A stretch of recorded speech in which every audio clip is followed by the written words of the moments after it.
Hi guys and girls, I'm Karel from the story department. In a previous video I mentioned that I believe one of the reasons why Alex Garland's film Annihilation didn't get the success it had expected or the studio wanted was the midpoint, the absence of a strong midpoint reversal. What is a midpoint reversal? Today we're going to look at Die Hard as an example of a phenomenal midpoint reversal. So let's have a look at the detail or the aspects of the midpoint that we're going to discuss.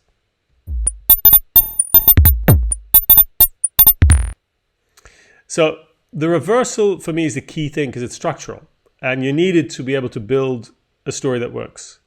You'll see in the clip that we're going to watch, there's one aspect that comes back in many films that I haven't really cracked. I think it's a metaphor, and that's the vertical motion. Sometimes the leap of faith, sometimes it's also just falling.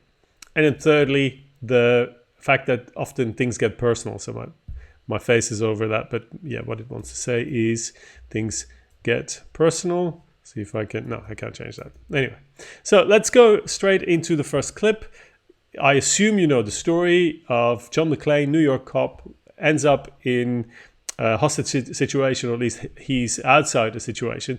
But there's a party going on in the Nakatomi building in LA where his wife is a high-flying executive, and they split, they separated because he didn't want to follow his wife for her career, so he stayed in New York and he's only visiting for Christmas to see his kids. So his wife is part of the hostages, and now he is the only one outside who is aware of the situation. And what is he going to do about it? Well, in the first half of the film, he's trying not to intervene. He knows that these guys are far more heavily armed than he is, and he has no chance really going up against them. So what he tries to do is he alerts the outside world, and this is a first clip. Let's have a look how he tries to get the outside world's attention. Think, goddammit, think.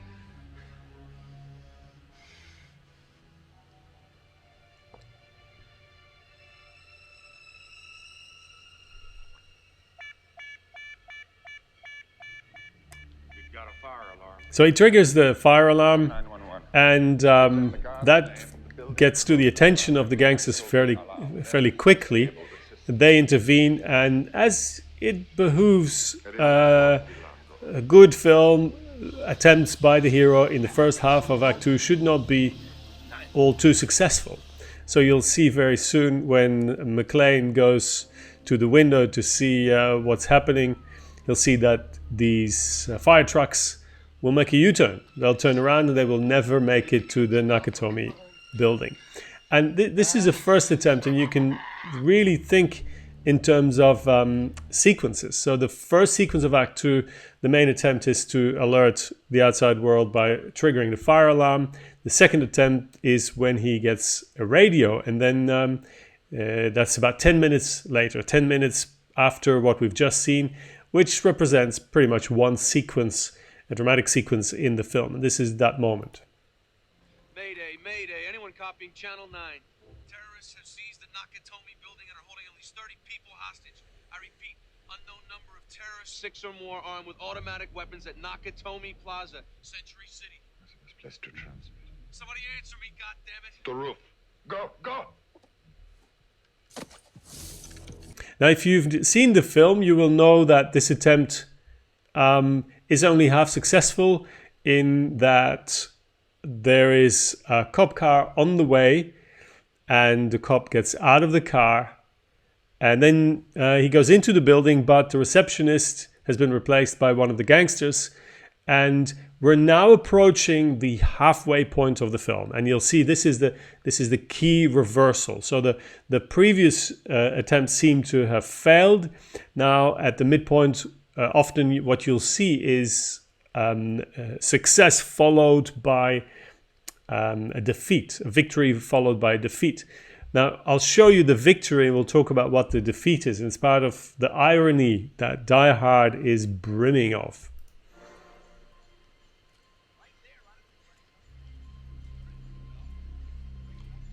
So this is our cop who's been alerted just via the radio. And the whole building's taken over by gangsters. He doesn't notice anything about that at the ground floor. You are done. No more table. McClane is under this table, and the fate of this man is going to play an interesting role in our midpoint reversal.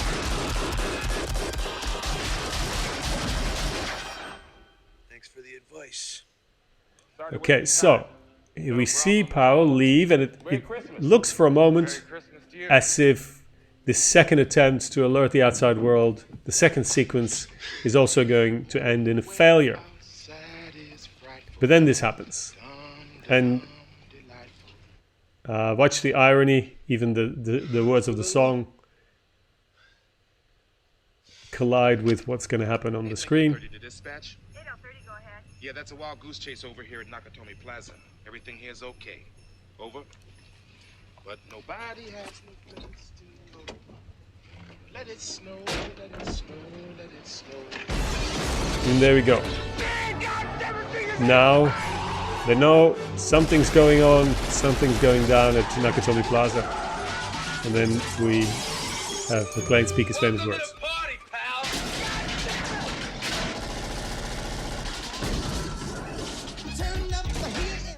So that body going down, that's part of that vertical movement that you often see. Often it's characters jumping off a cliff, Butch Cassidy in the Sundance Kid. You see it in The Incredibles. You see it in a film like Forgetting Sarah Marshall. Very often at the midpoint there is a leap of faith. Here, not so much a leap of faith, but still a body going down from, great altitude down to the ground. Now, we've had a reversal in what way? In the sense that in the first half of the film, McClane is trying to get the help from outside. He knows that he cannot go up against Gruber and his men on his own because these guys overpower him. So he's trying to get help from outside. Now here he gets this help. So now the police know and they're sending the cavalry. And you'll see it'll be local police, it'll be FBI, and you have the traditional trope where the two go up against one another. And that's the irony that we need, because where McClane wanted help from outside, here he gets it and he'll realize that it's not helping him at all. In fact, it's actually making things worse, which means that he will have to take responsibility and solve the problem himself. So first half of the film is about trying to get outside help. Second half of the film, he realizes outside help is useless. He'll have to figure it out himself. Now, we've discussed the 2 points, reversal, the vertical motion. Now it gets personal, I mentioned, and there is a point in the film where McClane meets with Gruber, and that's a traditional midpoint beat. Here in this film, it happens a little bit later, but it is still the first time hero and nemesis see one another, and it's usually around the midpoint reversal in this case, just a little bit later.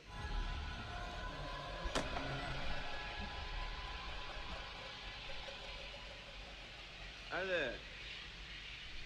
How you doing? Oh. Please, God, no, you're one of them, aren't you? You're one of them. No, don't kill me, please. No, please. Don't kill me, please. Whoa, relax. Relax, I'm not gonna hurt you. I'm not gonna hurt you. It's a brilliant scene, and again, it's the irony, the switching of the roles, the false identities, but most importantly here, Gruber represents the shadow for McClane. And that's a whole different discussion, but I'm going to give it to you anyway because I'm so excited about this. Gruber wears black. He's the shadow. He is that part of McClane's personality that McClane represses. McClane is a male chauvinist. He can't treat his own wife properly. He is constantly, rude to her.